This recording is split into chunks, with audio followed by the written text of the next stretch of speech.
Hi everyone. It's been a few days since I got on here, and I was gonna continue with some of my processing on the East Vale Nebula, but I'm not gonna lie, I got distracted. We had four, Friday, Saturday, Sunday, Monday. We had four gorgeous nights in a row, and I took advantage of every single one of them. Didn't post much on here, didn't post any on here kind of during it because we did run into some problems. We ran into some problems with stacking in our PixInsight software. We've since resolved that. One night I did have trouble with my dome.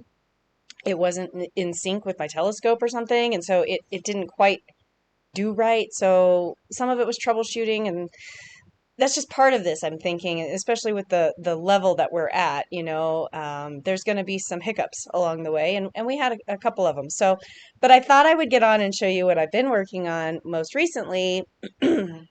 Both of these targets are new to me shooting from this location.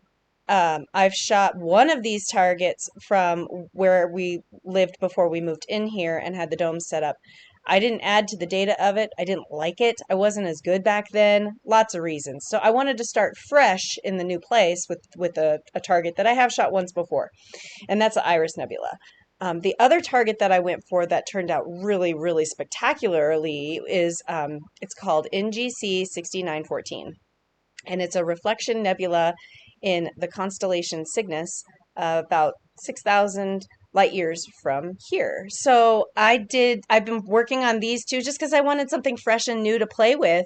And so the East Vale I can always go back to, and I will. Like I said before, I'll share that with you when I get there. But because I did have kind of a distraction, a new distraction here with these new places in space, and I wanted to kind of play with them, I thought that I would go ahead and share them first. So I am going to put myself away here, and here is, let me make these smaller. So we'll get to those in a minute. All right, so here is my version of the Iris Nebula. Now, this isn't very much time spent on it. In fact, I should have looked. So I'm going to look real quick while we're together here. Let's go back on this and see. Iris Nebula, light, 81 300-second lights. Let's pull this sucker up. 300, 81. So this is 6 hours and 45 minutes on this one target. And I know that if I keep at it and keep aiming for it, it's going to get even better. But for the short amount of time, just the one night spent on it, picked up some beautiful little details of some of the structure here in the center of the iris where it's the brightest, where it's birthing stars from. And I picked up some nice places of dust on here. Like I said, it could be more. Oh, my husband's just walking in the door. So in time, I will add to it, but for now, this is where I'm stopping with it. Now, the other two targets that I went, or the other target that I went for is NGC 6914. Now, this is cool.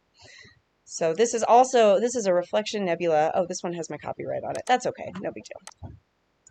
All right, so this is my version of this one, and this is just so stinking cool. I just loved how this one turned out.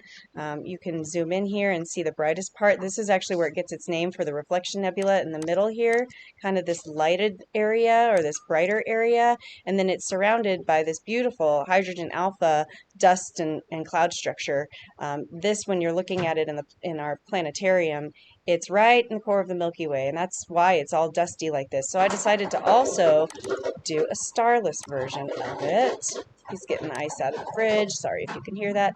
Look at this starless version. This is so cool. Like, I think it just turned out really fun. And like the iris, if I add more time and more data on both of these, they're just gonna pop even more. But to be able to pull this out from, oh, this one, I was gonna say, this one I looked at earlier, and this, I believe, let's see what it was. The NGC, oops, I went too far. NGC, this one, light. This is 65 200-second exposures. So, oops, wrong thing. 65, 200, and 65. This is 3 hours and 36 minutes just on this guy alone. So it's been a really, really fun weekend, a really, really fun long weekend. I'll show you the iris one more time so you can see that. And then this one with the stars again. It just was such a fun weekend, and I've still got more. I took data for one other new target that I haven't looked at yet. And then I did data on two other targets that I've shot last year that I'm going to add the data to. So it's going to be some time before I get to all this, plus the East Vale that I still haven't processed in a new way since I added some data to it. So it's been a lot. We just had some beautiful nights here, and an opportunity to shoot. And I just wanted to share some of what I was getting with you guys. It's been a lot of fun, and I'll probably just be doing a lot of processing and stacking here in the next few days. So, as soon as I have a result to share with you, I'll get back on and we'll just go from there. So, I hope you all had a wonderful Labor Day weekend, and I hope you're looking forward to this changing season as much as I am. He's walking in front of the screen. um, and I made this one my phone wallpaper because of the changing, oh, there we go, because of the changing season. I wanted some color on my wallpaper for my phone. So anyway, well, I'm going to go and say hi to my husband who's been driving a long way to get home from work. So I'll be back on again ASAP. And until then, clear skies, keep looking up, and self-care isn't selfish. Bye now.